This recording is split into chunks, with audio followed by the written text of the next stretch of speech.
name is Nicholas Toth. I am the co-director of the Stone Age Institute and a professor of anthropology at Indiana University. And I want to show you what our ancestors started doing about 2.5 million years ago that we can see on the African continent. The earliest archaeological record are very simple stone tools, and they discovered around this time that if you took two natural cobbles, say from a gravel bar of a river, you could hit one against the other one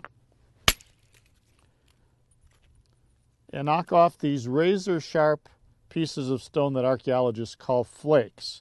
So in a matter of a few seconds, I'm producing these very sharp razor blade-like materials that can be used for, say, cutting up the carcass of an animal that you might kill, or maybe you find that's been left by carnivores and a little bit of meat left on the bones that you can cut off. So these are literally razor sharp. If I were to drag this across my finger, I would cut myself quite badly. So when you think of early stone tools, don't think that they're not razor sharp. They're as sharp as a surgical scalpel. And we can use these for a range of activities, as our ancestors did in the early Stone Age. Butchering animals, working wood. Say you want to make a spear for hunting, or a digging stick for digging up roots and tubers from the branch of a tree. These are great tools for the shaping that you would do for that. And so we see this trajectory in human evolution starting around 2.5 million years ago of these very simple types of stone tools. And it's soon after that, by about 2 million years ago, that we have really good evidence for the expansion of the human brain, for the spread out of Africa shortly after that, the reduction in the size of the teeth and the jaws of our ancestors as well.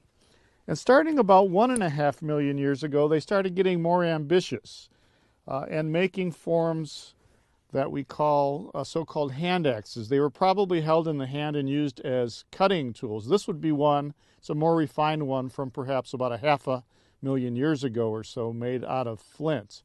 And so the idea of this is you would take a larger piece of stone and kind of imagine that form in the middle of it, and then again, using a hammer, slowly but surely marching around the edges and knocking off flakes. So I'm using the scar of the flake that was just knocked off as a striking platform to go in the other direction. And the idea is you want to march all the way around this piece. So I'm not thinking too much about the final shape yet. I'm just kind of trying to produce an edge around the circumference of this piece.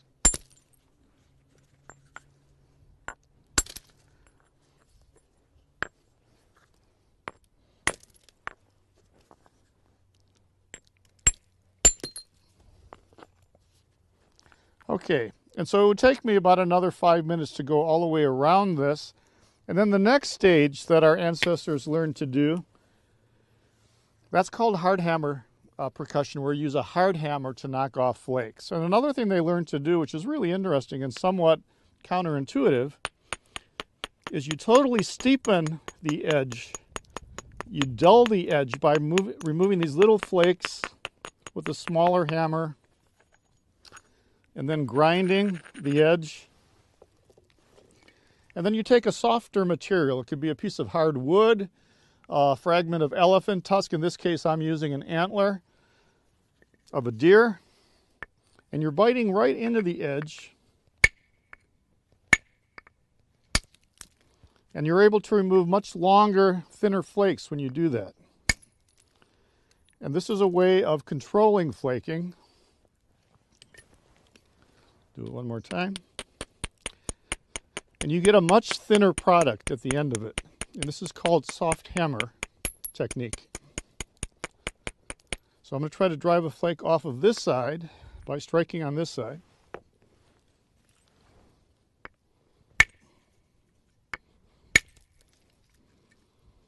You can see how I did that.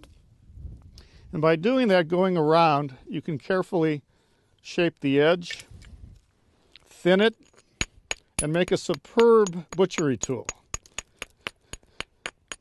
And when people ask, why did they bother to make something this big?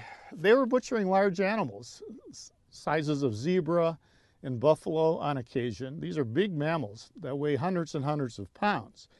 And would you rather use a razor blade for butchering one of these animals, or would you rather use basically a two-fisted tool like this? You have a lot more cutting edge, a lot more weight behind what you're doing as well.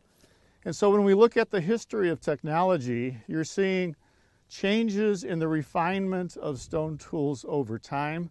By the time you get to Neanderthals and early modern humans, they're probably starting to haft tools onto handles, either using some kind of adhesive material like pitch from a pine tree, or by using sinew or other material to lash tools together as well.